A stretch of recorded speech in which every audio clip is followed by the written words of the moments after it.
Hindi daw niya in-expect na ganun kaganda yung magiging outcome ng nails niya, kaya binigyan ba naman ako ng tip. Favorite it daw.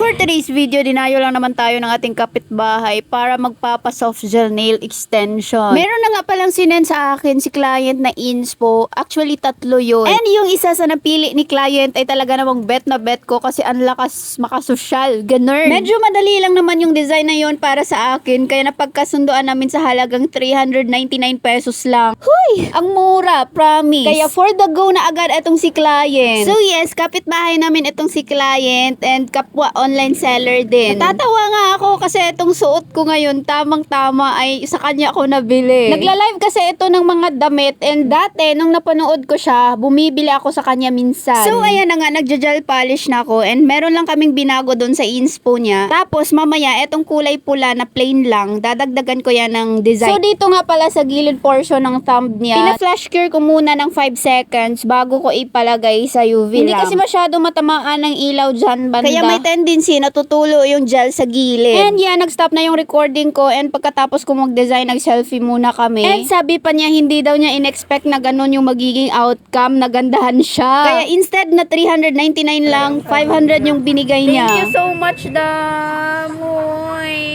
Ang sabot, 399. O, lagi. O, diba? Binigyan niya ako ng 500. Worth it daw. Papa kayo. So ayan, eto na nga ang final look ng nails niya.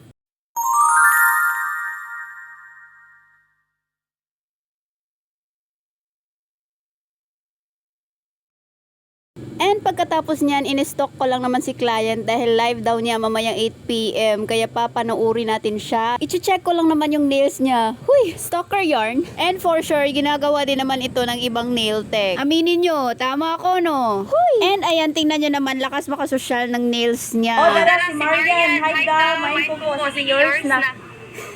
Yeah, ganda. Oh. Thank you so much for my lovely and guapa kuku. And that's all for today. Thank you for watching.